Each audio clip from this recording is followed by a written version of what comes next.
જય માતાજી મિત્રો, કેમ છો? મજામાં? નવરાત્રિની બધાને શુભકામના.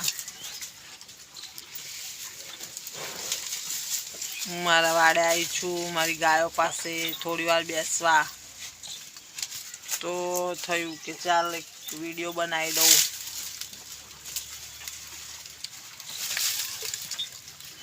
તો આજે માતાજીનું ત્રીજું નોરતું છે અને હવે ગામે ગામ બધે નવચંડી થશે.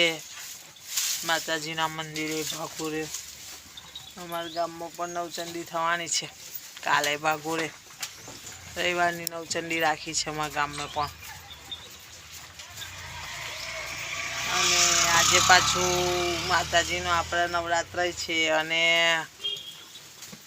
મુસલમાન લોકોની ઈદે મિલાદ જ છે, એટલે ગામમાં આજે બધો માહોલ સરસ જ લાગે છે. આમ બધાના તહેવાર છે, હિન્દુ મુસલમાન બંનેના તહેવાર છે સરસ, એટલે ગામમાં સારું લાગે છે. અમારા બાજુના ગામમાં પણ મુસલમાન છે, તો ત્યાં પણ સરસ. આજે અમે સવારમાં ગયા હતા, ત્યાં પણ સરસ માહોલ હતો. મંદિર સરસ હતું સજાયેલું અને મસ્જિદે સરસ હતી સજાવેલી, એટલે આમ ગામમાં આમ સરસ લાગતું હતું. બંને તહેવાર હિન્દુ મુસલમાનના બંને તહેવાર જોડાઈ ગયા, એટલે વાતાવરણ બહુ સરસ લાગતું હતું. અને આપણે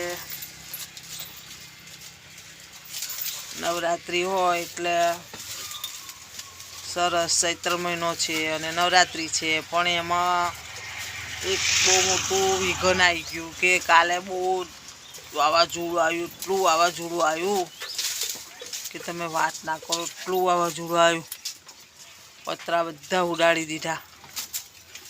બધાના પતરા ઉડાડી દીધા. ખેતરોમાં બધાની મોટી મોટી મકાઈ થઈ ગયેલી બધી આડી પડી ગઈ.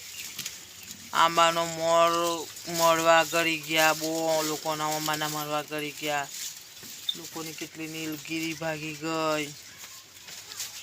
પછી આ બધાએ માંડવા કરેલા કારેલી એ પરવળના, કેટલાય માંડવા પરવળના બધા જ નીચે સૂઈ ગયા. બોલો, બેસતા જ નોરતે એટલું બધું એ આવી ગયું વિઘન કે વાત નહીં કરવાનું. પણ તોય હશે, હવે માતાજીને જે મંજૂર હશે તે ખરું. પણ આપણે આપણી આસ્થામાંથી બહાર એકદમ એ નહીં થવાનું. આપણે માતાજી પર અતૂટ ભરોસો રાખવાનો કે બધું પાછું સારાવાના કરશે. એવી રીતે આપણે માતાજીની ભક્તિ કરવાની નવરાત્રમાં. માતાજીને પૂજા અર્ચના કરવાની ને જે કંઈ ભૂલચૂક થાય તે માફ કરવાની. વર્ષમાં 2 વખત આપણને માફી માગવાના દિવસો આવે છે. એક ચૈત્ર નવરાત્ર પૂજા પાઠ કરવાના, માતાજીની અર્ચના કરવાની, ઉપવાસ કરવાના, બને તો ઉપવાસ કરવાના. અમુક ગામમાં તો ચૈત્ર મહિનામાં જવારા પણ નાખે છે. આસો મહિનામાં નાખે છે અને ચૈત્ર મહિનામાં પણ નાખે છે. ચૈત્ર મહિનાના નવરાત્રમાં માતાજીની પૂજા અર્ચના કરવાની. પછી પાછા 6 મહિના પછી આસો મહિનાના નોરતા આવે, તેની માતાજીની પૂજા અર્ચના કરવાની. એટલે આપણે તો બહુ ભાગ્યશાળી છે એ માતાજીના પૂજા કરવાની, ગરબા રમવાના.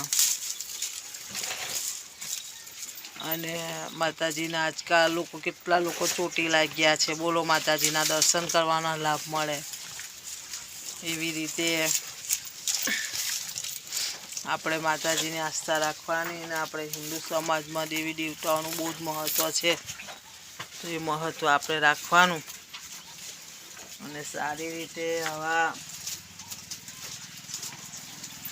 અનહોની બને છે, આવું વાવાઝોડું આવે છે, વરસાદ પડે છે, એની આપણને પસાર થવાની આદ્યશક્તિમાં ચામુંડામાં આપણને તાકાત આપે એવી પ્રાર્થના કરવાની.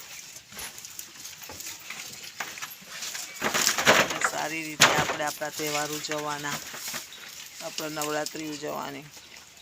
મારો વિડીયો ગમે હોય તો લાઈક કરજો, શેર કરજો, સબસ્ક્રાઈબ કરજો. જય કુળદેવી ચામુંડામાં, જય માતાજી.